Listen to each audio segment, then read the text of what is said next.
ज्ञात नाही आहेत म्हणून त्याच्यात सेवा द्यायचं इतकं इतरांसाठी तुम्ही कराल एवढं तुम्ही कामं आपोआप होत असतात.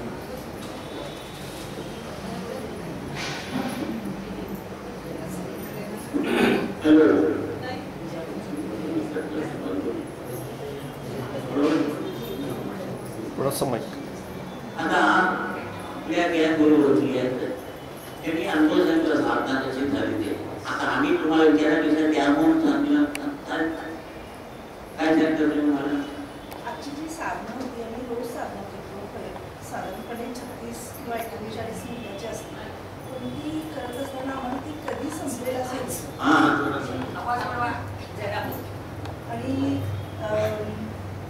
नामस्मरणाच्या वेळेला झोप येणं असेल पण आजची साधना अशी होती की कळालं नाही आणि कंटाळा तर बिलकुल आला नाही. कारण ती दादाने सांगितलेल्या स्केलमध्ये त्या सुरात तालात लई केली ती करेक्ट करण्यासाठी 2 महिने मी त्या स्टुडिओमध्ये जात होतो. मी ऐकायची काम करायचं तिथं आवाज यायला कमी तिथं आवाज कमी पडायचा मोठा करत असं करून ती एका लेवलमध्ये आणण्यासाठी आम्हाला 2 महिने खर्च करावा लागेल. तुम्ही शांत बसून तुम्ही ऐका म्हणून होता एक वेळ तुमचा असं जवळ किंवा आरत्याचं जर तुम्ही जाऊन झोपा त्या आरत्या वेळेला संपल्या तर तुम्हाला कळणारच नाही आणि किंवा झोप लागेल. म्हणजे ह्याच्यात आमचा एवढा सांगायचं नाही आहे की ते जर व्यवस्थित सूर ताल लईमध्ये जर असेल तर ते आकाशत्व तुमच्याकडे इतकं जास्त तयार होतं की त्याच्यातनं थोडासा बोलायला आता आमच्या साधना ऐकल्याला नाक दवल्याचं त्याच्या डोला कधी इतकी कानाला मिळून ऐकून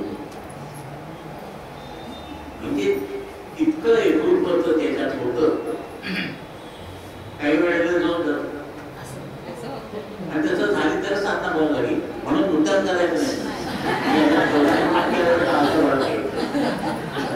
आपाप व्हायला पाहिजे. काकाने सांगितलं की नाही रात्री आरत्या लावून तेव्हा म्हणजे झोप लागेल लवकर म्हणून रोज काही करायचं नाही. तसं मोबाईल बघत बसण्यापेक्षा आरती लावलेली बरी ना. हा त्याची सवय झाल्यानंतर मग तुम्ही आरती बघून लवकर झोपाल. रोज आपल्याला आरती ऐकायची म्हणून ठेवायची आणि इकडे आरत्या चालू आहे 14 सेट संपलेले कळणार नाही आणि आपली झोप सकाळी जागी झाल्यावर लक्षात आले मोबाईल बंदच केला नाही.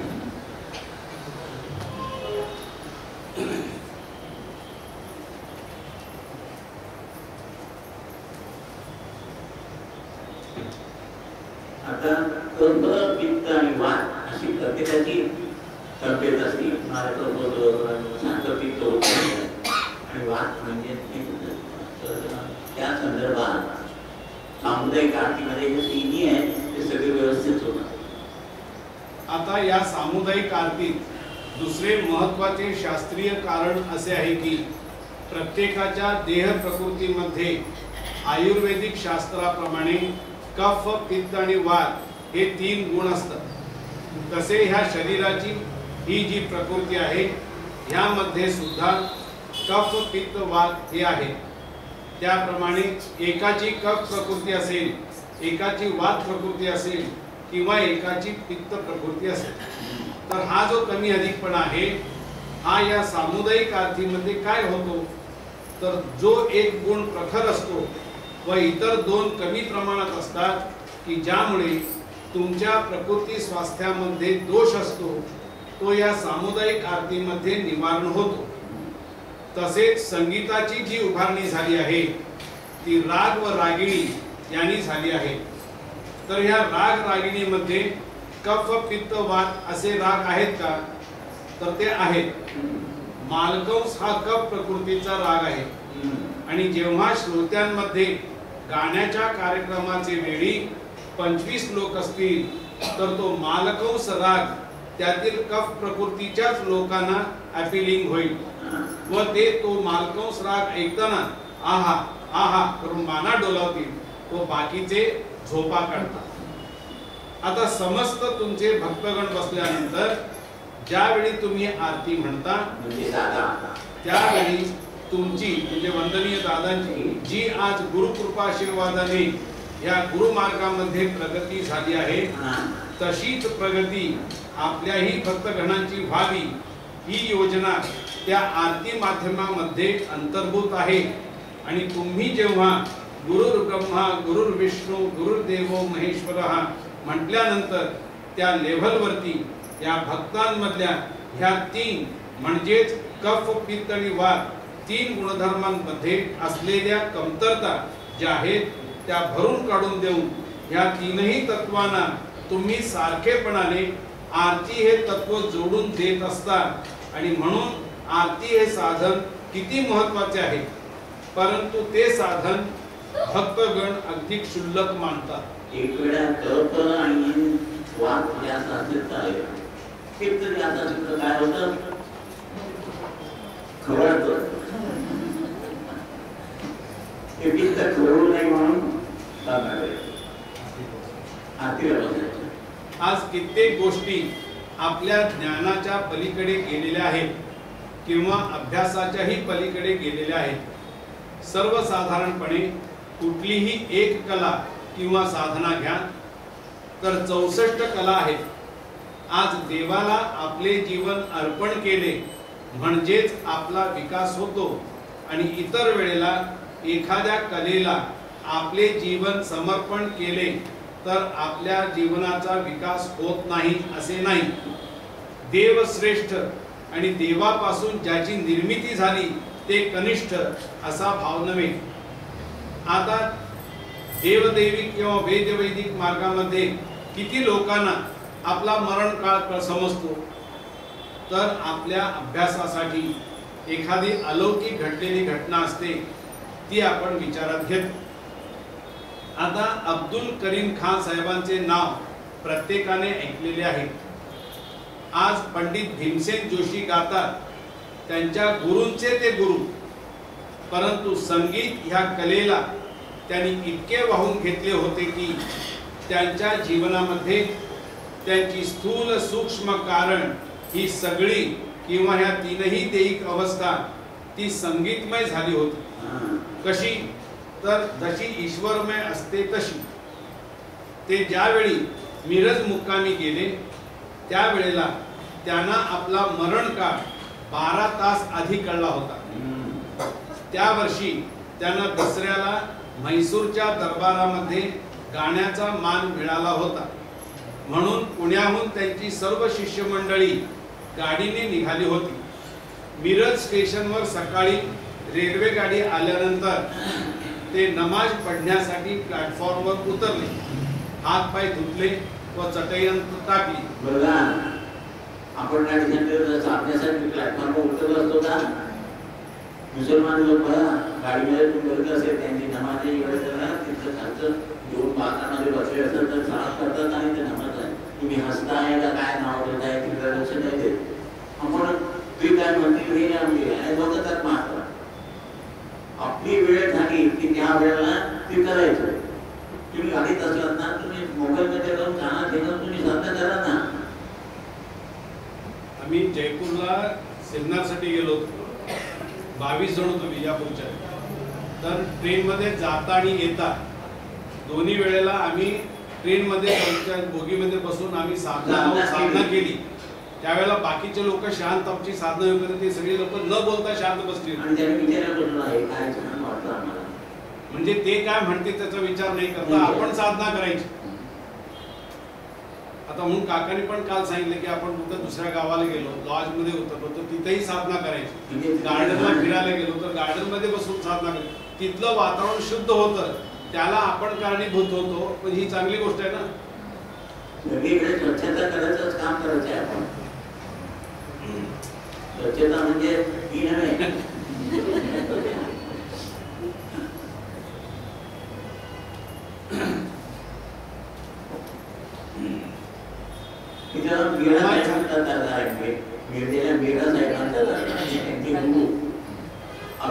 नमाज झाल्यावर त्यांनी सवाई गंधर्वांना सांगितले, अभी आगे जाने का नहीं, अब अल्लाह का बुलावा आ गया है।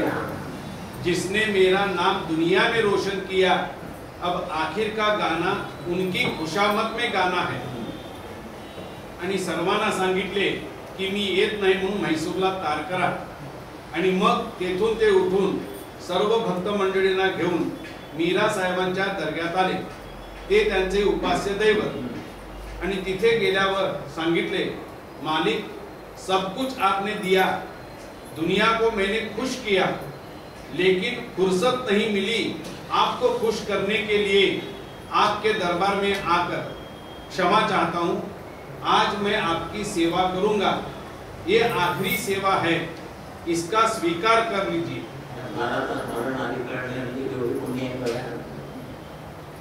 तंबोरे लावले आणि गायला बसले. ते इथपर्यंत बसले की आज पंडित भीमसेन जोशी ते गाणे म्हणताना का रडतात त्याच्या मागचे कारण कळत नाही. तर ते शेवटचे जे गाणे आहे, पिया मिलन की आस, जोगिया रागातील हे गाणे म्हणताना पंडित भीमसेन जोशी ओथंबलेला असतो. ते शेवटचे गाणे त्यांनी म्हणजे अब्दुल करीम खान साहेबांनी म्हटले आणि आस म्हणून मालिक म्हणून दोन्ही हात वर केले आणि कबरीवर डोके टेकले. ईश्वरी साक्षात्कार झालेले लोक सुद्धा सांगू शकत नाही की आपण या जगाचा निरोप केव्हा घेणार. तर त्यांचे सगळे जीवन या एका कलेमध्ये परिपूर्ण एकरूप झालेले होते. तेव्हा ती कला सुद्धा परमेश्वर बनते. केवळ देव एकच ईश्वर आहे आणि अन्य ज्या अभिजात कला आहेत ते दुर्गुण आहेत हे समजणे अत्यंत मूर्खपणाचे आहे. नामदेवाचे गोडपट तुम्हाला म्हणताय. नामदेवाचे आईवडील गावात गेले आणि देवाला नैवेद्य दाखवतो. त्याची समजून काय होती, देव घेतो त्यांची मग आईवडील गावाला गेले, कोणी मग नैवेद्य करतो आणि जाऊन पिढ्याच्या समोर ठेवतो आणि घेवत होतं तर नैवेद्यामध्ये ना हे माहिती गेला तर बसला आणि म्हणाला देवा घेतल्याशिवाय मी इथून जाणार नाही. तर देव कुठल्या जोडायला ना 2 तास झाले, 3 तास झाले, शेवटी म्हणायचं डोकं आपलं गिडे म्हटलं देवाला आणि नागात आणि जेवण करून घ्यायचं. आल्यावर सांगितलं मी ते काय एवढं तुमचं हे पाहिजे. तर सांगण्याचा उद्देश असा होता की आपण ज्या आरती माध्यमातून सेवा आपल्या या कार्यपद्धतीमध्ये करतो आहोत ते सगळ्यात श्रेष्ठ साधन सद्गुरूंनी तुम्हा भक्तांच्या कल्याणार्थ माझ्या म्हणजे दादांच्या माध्यमातून तुम्हाला ते प्राप्त करून दिले. मला संगीताचे ज्ञान नसताना एवढेच नव्हे तर स्वर ताल लय हे सुद्धा सर्व मागाहून कळले हे दादा सांगतायत. म्हणून त्या आरतीमध्ये जे देवत्व आहे ते तुमच्या मूर्तीमध्ये नाही, ते तुमच्या फोटोमध्ये नाही, ते तुमच्या नवसायासात नाही किंवा ते तुमच्या नित्य उपासनेतही नाही. आणि अशा ह्या साधनांचा लाभ तुम्हाला अहर्निश मिळावा म्हणून ही वेगवेगळ्या ठिकाणी कार्यकेंद्र स्थापन करून सुद्धा तिथे सबंध दिवसातील 24 तासापैकी फक्त अर्धा तास किंवा 1 तास उपस्थित राहण्याचे जे श्रेय आहे ते तुम्ही आळसामुळे म्हणजेच आस्था नसल्यामुळे दुर्लक्षित करता आणि बाकीच्या साधनांचा अधिक पसारा हा निर्माण करून काही कृपाशीर्वादाला आपण पात्र होऊ का ह्याची योजना आखता. केंद्रावर केर काढण्यामुळे कर्मवृत्ती होणार आहे. केंद्रावर तुम्ही कुठलंही काम करा निस्वार्थ मिळू शकतो. पायऱ्या पुसणे, लोक येतात त्यांच्यासाठी पाणी ठेवणे, इतरांत इतकाच्या चपला लावणे. आमच्या लावणीमध्ये लोक चपला सोडतच नाही. एक अशी आणि एक अशी सगळ्यांनी पायामध्ये लावून नाही करतो. रोज आमची चपला मागच्या तिकडे कोण लावतो कधी लावतो. हां तुम्ही दुसऱ्या लावता का काम लावतो मग तुम्ही लावा नाही करत नाही. ते कुठे काम करताना हे काम मी करता मी नको मला मी म्हटलं की तो जोर जातो. तू म्हटलं की जवळ येतो. आता मी सांगितलं मी म्हटलं गेला तू म्हटलं की करला. आता आरती हे साधन आपण करीत असताना त्या आरती साधनेमध्ये आपल्या देहिक माध्यमांचा समावेश होतो. म्हणजे कशा कशाचा समावेश होतो तर देहाच्या ठिकाणी 19 माध्यमे आहेत.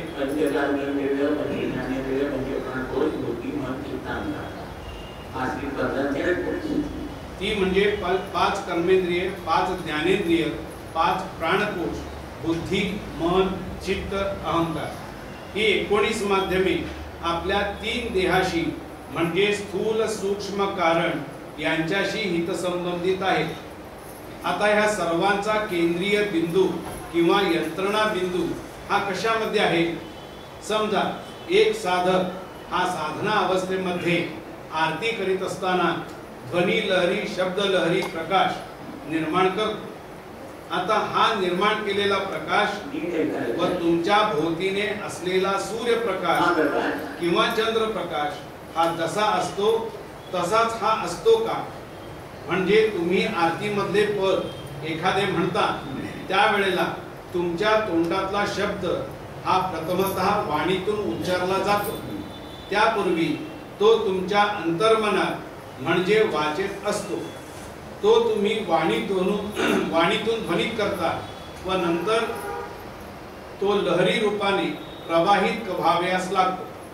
त्यानंतर तो ठरलेल्या गतीपर्यंत किंवा लेंथ पर्यंत गेल्यानंतर शब्दरूप होतो. मग पुन्हा तोच शब्द जो आहे तो विजापूरच्या गोलघुमटात जसा इको किंवा प्रतिध्वनी होतो त्याप्रमाणे उमटतो. तसेच किंवा देवळातील घंटा वाजल्यानंतर जो घंटानाद असतो असा बराच वेळपर्यंत आवाज होतो. तो पहिल्यांदा नाद लहरी स्वरूपात असतो व पुन्हा नाद असतो. त्याप्रमाणे त्या शब्दाचा ध्वनी होतो व मग प्रकाश होतो. म्हणजेच तुमच्या सभोवार असणारा प्रकाश व तो वरील ध्वनीने निर्माण झालेला प्रकाश हा वेगळा नसतो.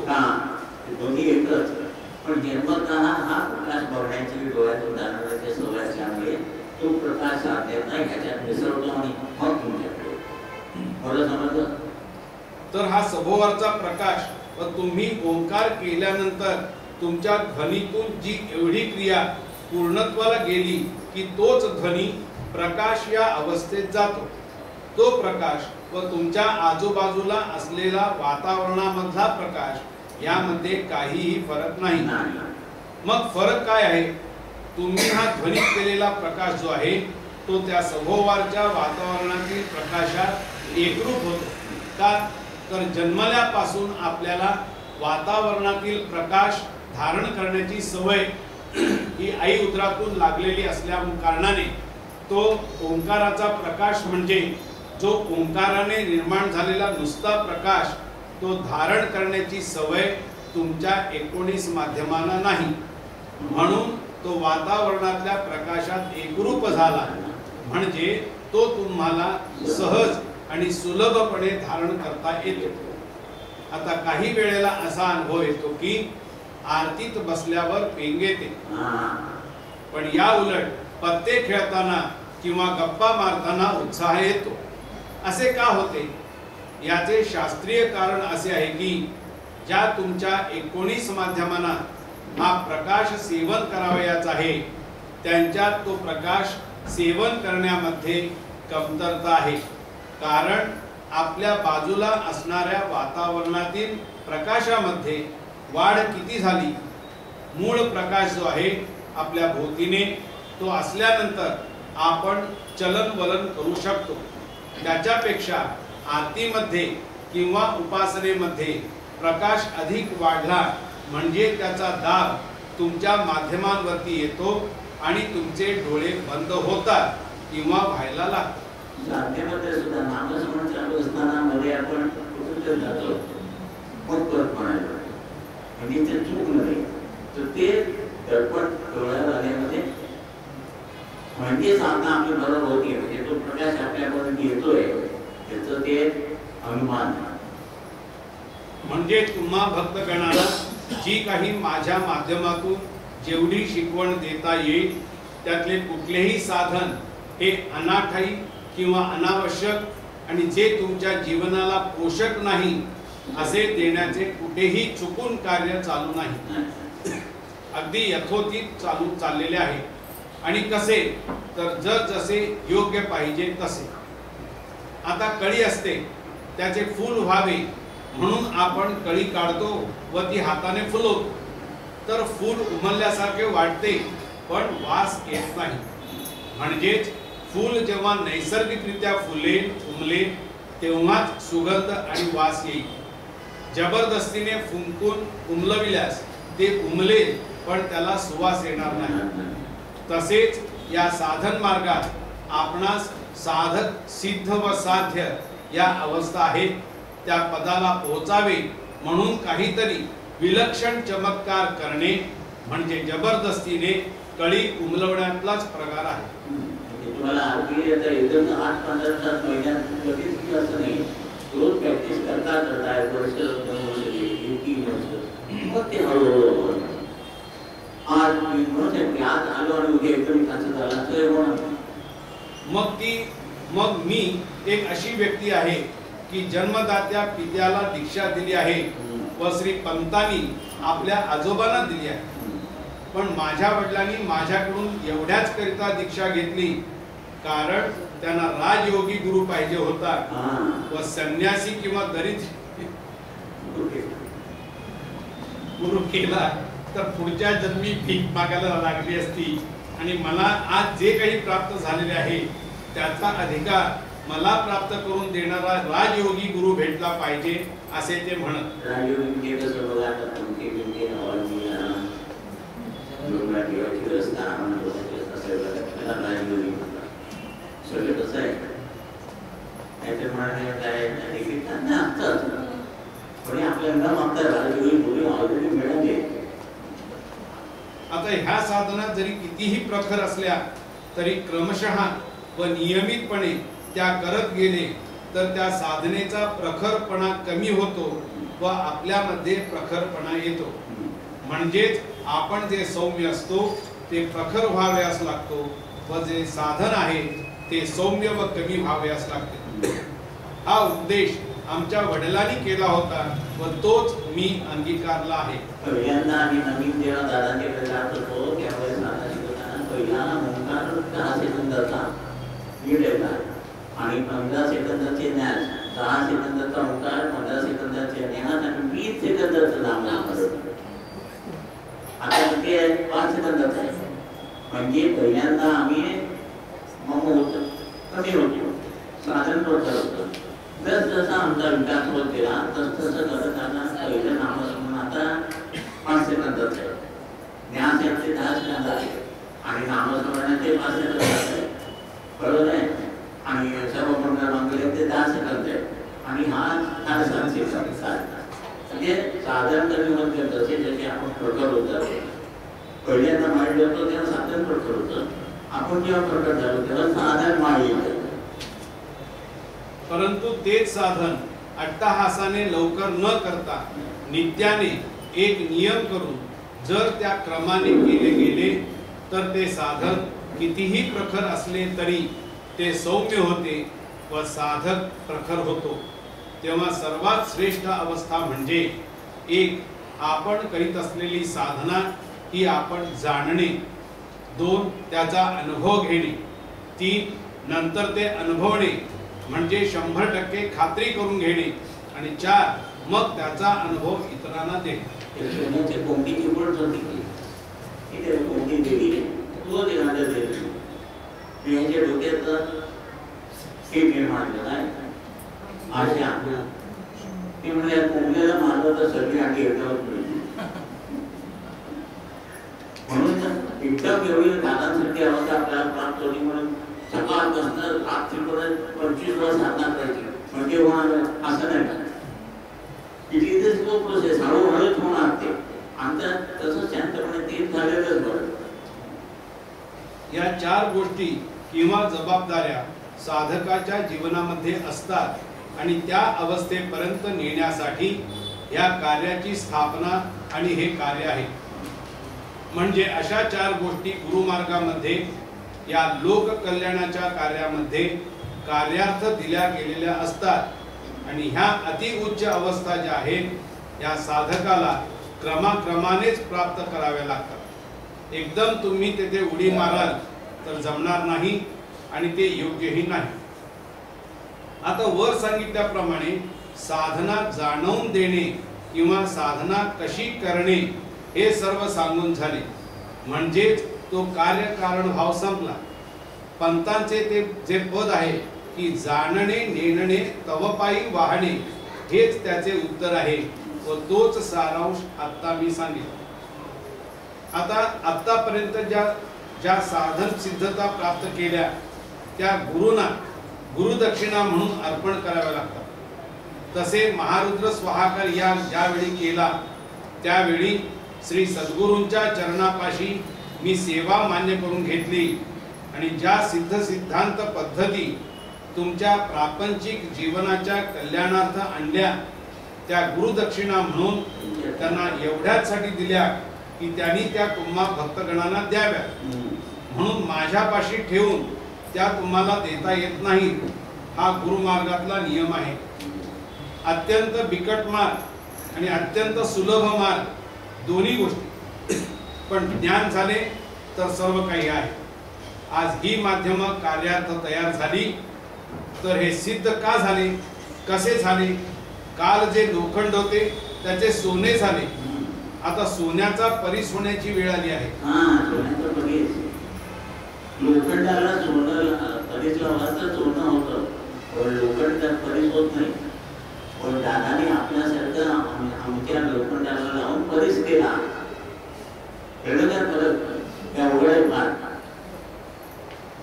आज ही अवस्था प्राप्त झाली कशामुळे?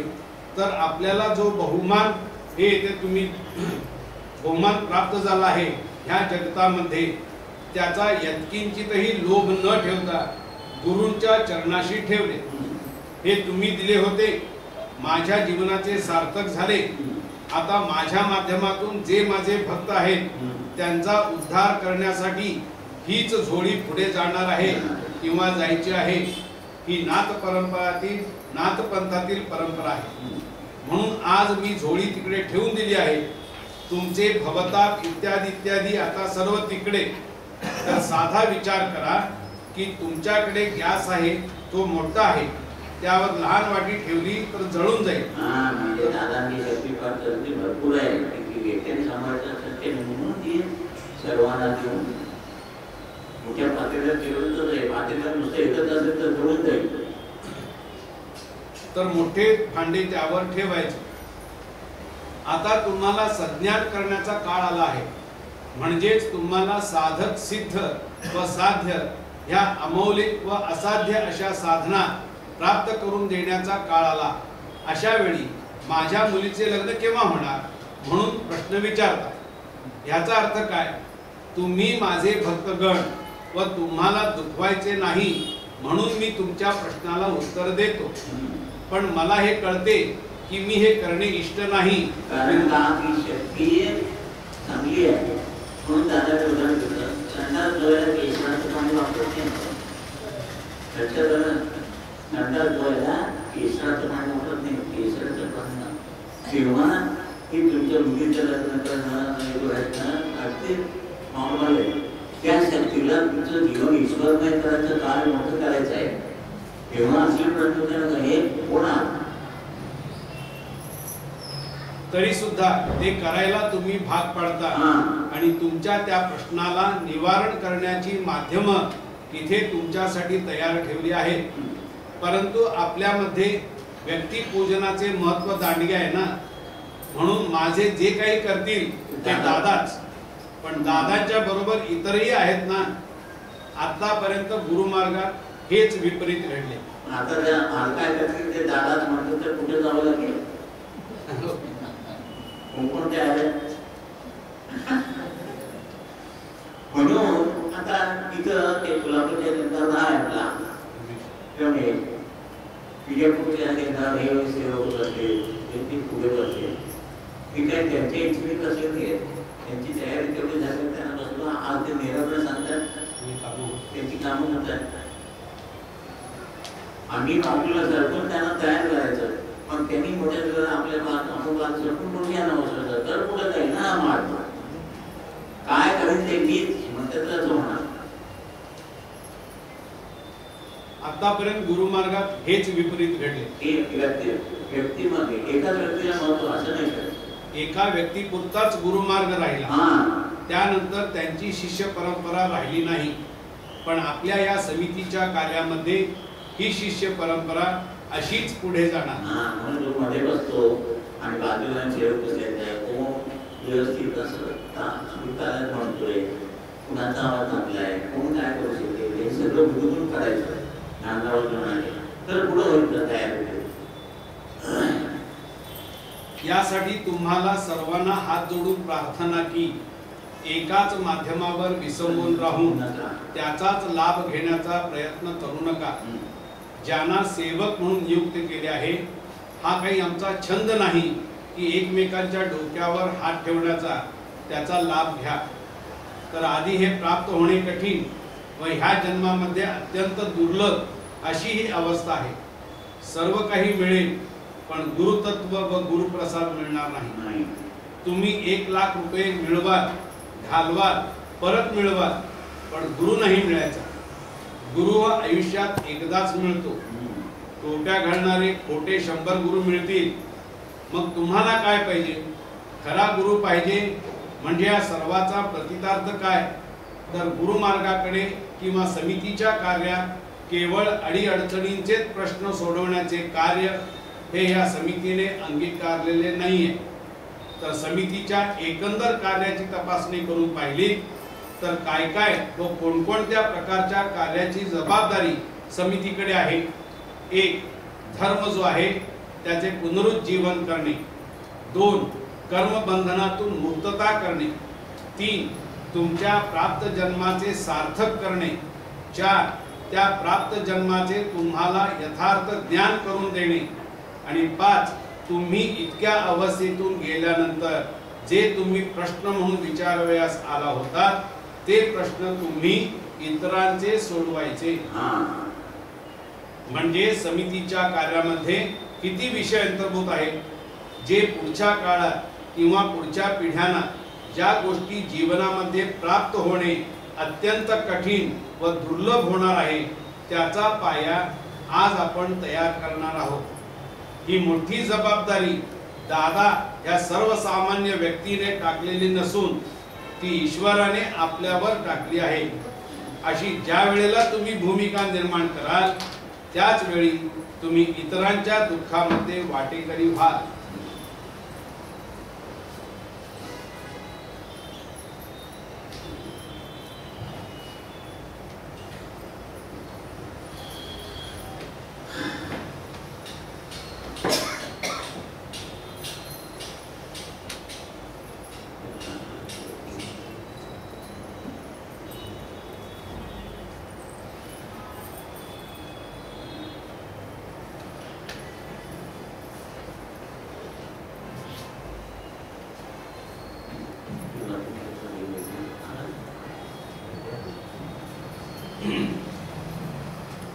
आता आपण ओंकार साधना किंवा कार्यकेंद्रावरती वरचेवर येणं त्याचा उपयोग आपल्याला कसा होतो जीवनामध्ये त्याच्याबद्दलचं वाचन आणि विवेचन झालं. तसंच कार्यकेंद्रावर जे सेवक आहेत त्या सेवकांचं आचरण कसं असावं त्यांच्यासाठीचं निवेदन आहे. आणि जे कोणी नवीन सेवक निर्माण होणार आहेत त्यांना पण ते आचरण कसं करता यावं याबद्दलचं विवेचन आहे. एक पानाचं आहे ते वाचन. सेवकांसाठी निवेदन. तुम्ही सगळे जाग्यात नाही.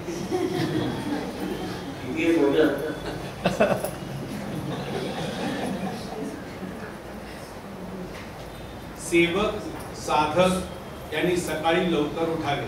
सेवक म्हणजे तेवढंच नव्हे, साधक म्हणजे आपण सर्व. सेवक साधक यांनी सकाळी लवकर उठावे. यासाठी रात्री लवकर झोपणे आवश्यक आहे. रात्री आहार हलका असावा. उठल्याबरोबर प्रथम देवाला नमस्कार करून आजचे कर्म कर्तव्य म्हणून पार पडू दे अशी प्रार्थना करणे.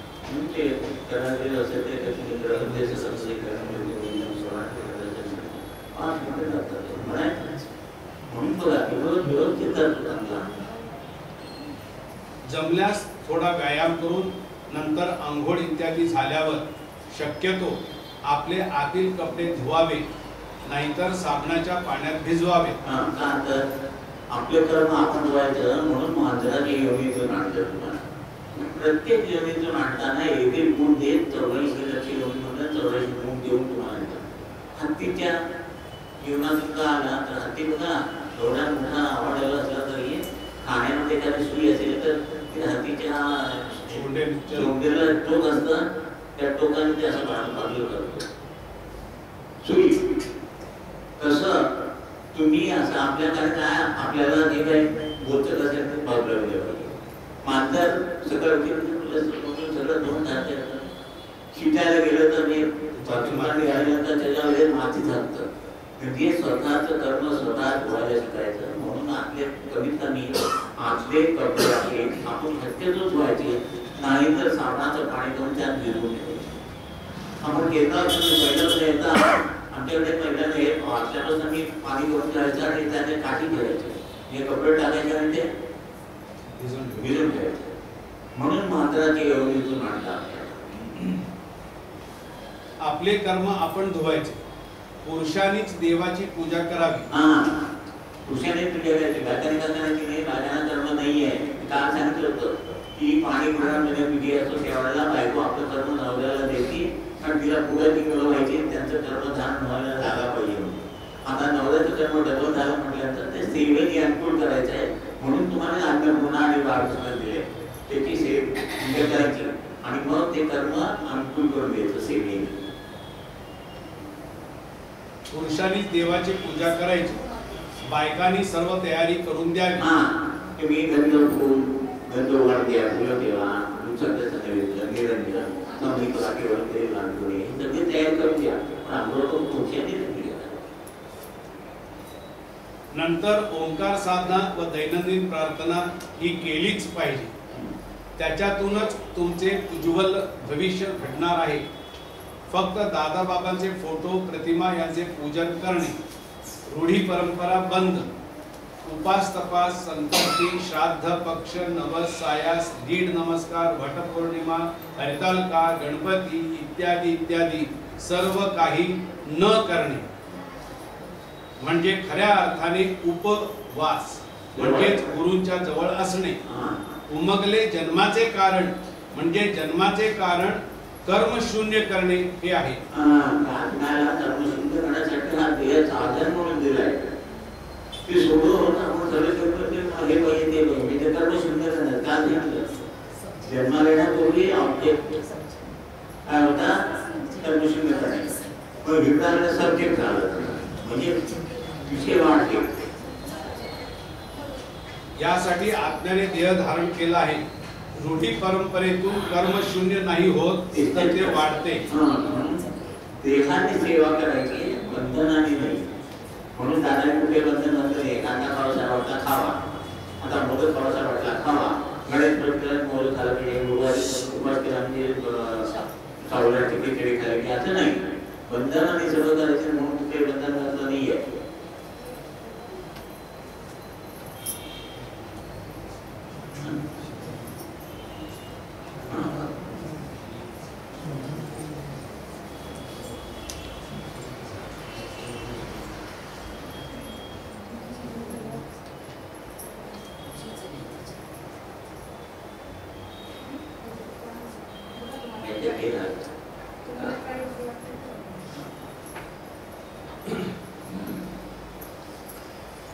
वरील सर्व गोष्टी व नंतर दिवसभराचे काम हे सुव्यवस्थित होण्याकरिता आहारावर नियंत्रण पाहिजे. गरजेपुरतं अन्न खायचं बघा. ढेकर आलं की थांबवा किंवा असं तयार करा की आज बसल्यानंतर ढेकर आला की ते टेबल खट्टन वरती होते.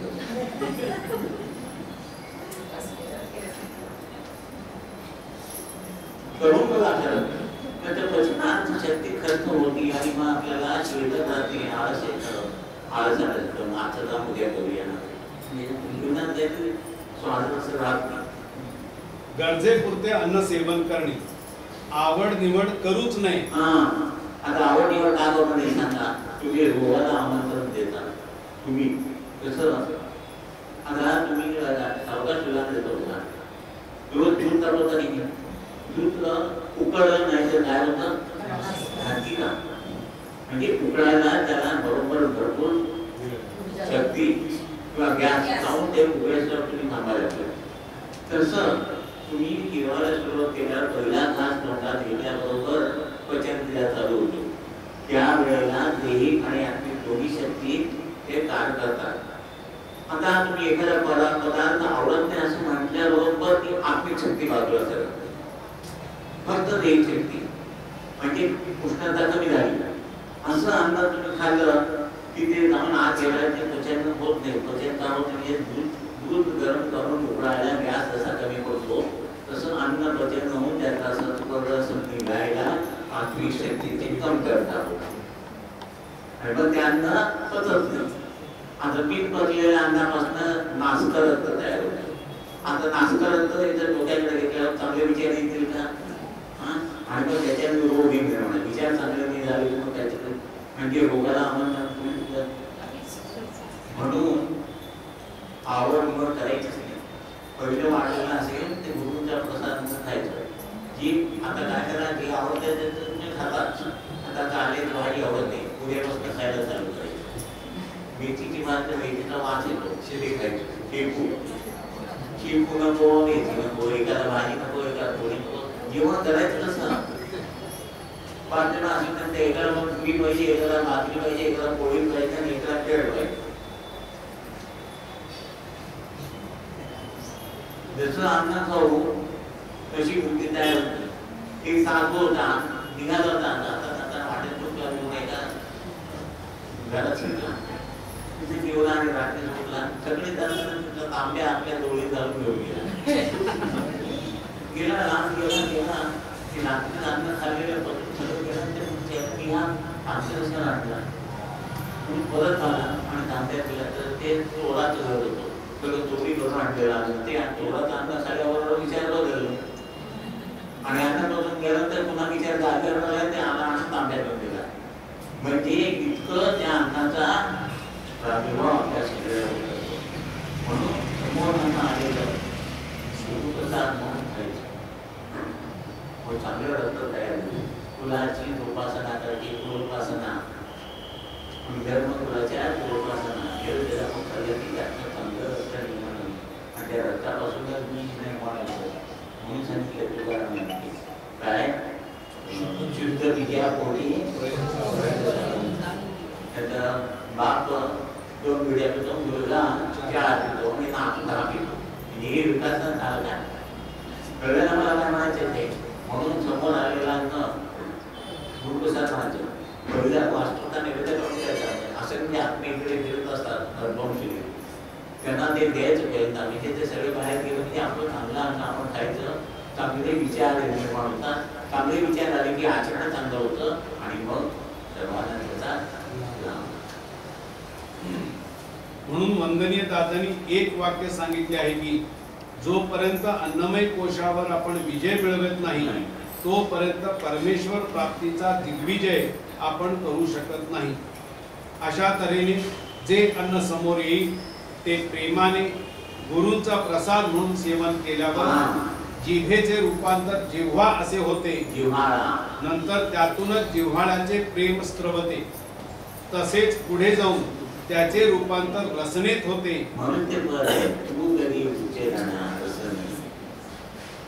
व सेवकांना वाचा सिद्धी प्राप्त होते. ती अशासाठी की ज्यामुळे कामकाजाचे वेळी किंवा इतर वेळी जा तुझे कल्याण होईल अशा केवळ वाक्याने त्याची कार्यसिद्धी होईल. किती सोपे आहे. असे केल्याने आपल्या जीवनाची सार्थकता होईल.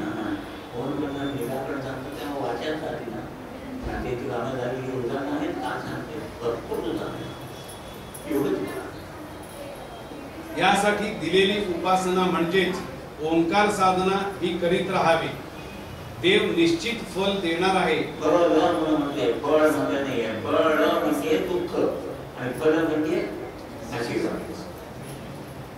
हा विश्वास ठेवणे. गुरुमार्ग हा पी हळद आणि हो गोरा असा नाही. तेव्हा निष्ठा ठेवून सबुरीने घेणे. गुरुमार्ग म्हणजे आपल्या मनासारखे न घडणे पण जे घडत आहे ते माझ्या हिताचे कल्याणाचेच घडेल अशी श्रद्धा ठेवावी. आपण सेवा करीत राहणे. देव फल निश्चित देणार आहे असा विश्वास हवा. हा गुरुमार्ग म्हणजे काय आहे व आपले जीवन म्हणजे काय व त्याची सार्थकता करणे म्हणजे निश्चित काय करणे हे समजण्यासाठी गुरुप्रसाद, आत्मनिवेदन, 8 सेमिनारची पुस्तके तसेच वेळोवेळी दिलेली निवेदने शांतपणे वाचून चिंतन मनन करणे, त्याचे ज्ञान झाल्यावर ह्या गुरुमार्गात आपण आलो आणि धन्य झालो असे वाटेलच. कारण गुरुनी हसत खेळत नकळत नर अवस्थेतून नारायण अवस्थेपर्यंत नेऊन कार्य करण्यासाठी ह्या जगात सोडून दिले आहे. याचा बोध घेऊन जाणीवपूर्वक पुढचे जीवन व्यतीत करावयाचे आहे.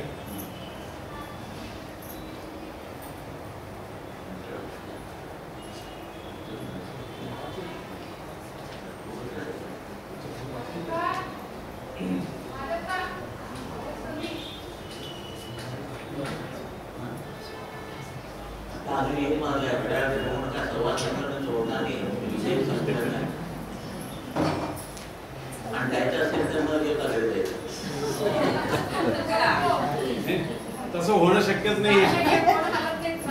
काही काळजी करू नका, ते सगळं होणार आहे बरोबर. बर, आता कोल्हापुरातल्या बरेच गुरुबंधू भगिनींना आता मी जे काही वाचन करणार आहे त्याच्याबद्दलची कल्पना नसेल किंवा कधी ऐकलं नसेल. आता जयश्री वहिनी, रीना, रमेश भाऊजी ह्या सगळ्यांनाही माहिती आहे. आणि रीनाचे काका अप्पी काका सुगंधी यांनी एक कोल्हापूरला आल्यानंतर शशी काकांनी व्यक्त केलेला विचार की बाबा इथं आल्यानंतर ते यांच्या घरी आल्यावर त्यांच्या घरी केंद्र व्हावं असा एक विचार त्यावेळेला मांडला होता. आणि तो विचार मी अप्पी काकांनी तो माझ्याकडे लिहून दिला. आणि तेवढंच नाही तर त्यावेळेला काय काय घडलं, कसं कसं झालं आणि त्याच्यानंतर केंद्र कसं स्थापन झालं आणि त्याच्यानंतर आता आपण इथपर्यंत पोहोचलो. कार्याची जुनी वास्तू कशी होती, नवीन वास्तू कशी आता बदलली, या सगळ्याचा आपल्याला विचार करायला मिळेल. आणि तुम्ही ते सर्व जण पाहिलेलं आहे. तर आता मी त्याच्याबद्दलचं वाचन अप्पी काकांनी आपल्या शब्दात लिहून दिलेलं आहे. ते जरा त्यांनी माझ्याकडे देताना सांगितलं की मी लिहून दिलंय ते जरा व्यवस्थित लिहून लोकांपर्यंत सांगा, म्हणजे वाचायला बरं पडेल. कारण मला ग्रॅमॅटिकली तेवढं लिहिणं मला जमणार नाही.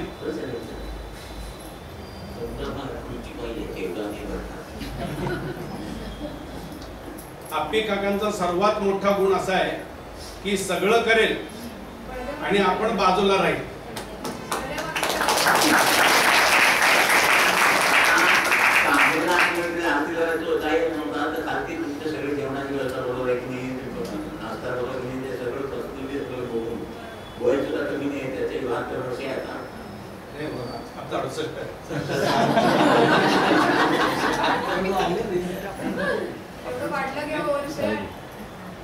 दादाच्याकडे आल्यापासून वय कमी झालं नाही.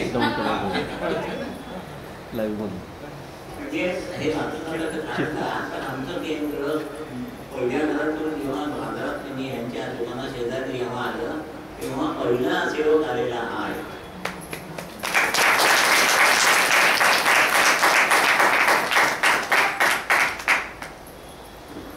आता अप्पी काकाच वाचून दाखवत आहे. जिथं जिथं मी म्हणून उच्चारायचं ते अप्पी काकाच, एवढं तुम्ही समजून घ्या. मी नुकतेच विजापूर केंद्रावर जात होतो.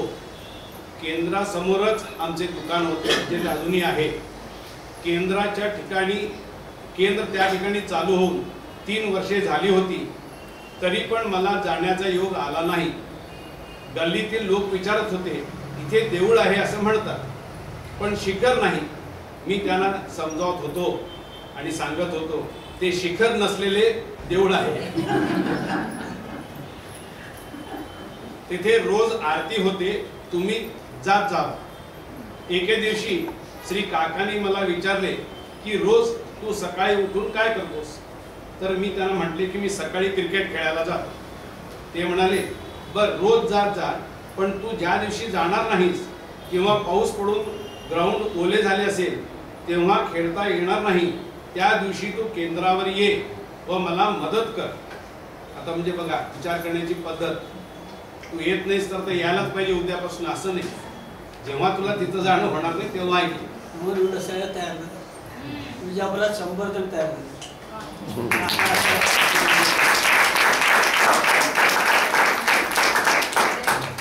आता मदत करायची तर कशी? उदाहरणार्थ समाई, निरांजन, नंतर झाडू काढणे इत्यादी इत्यादी. म्हणजे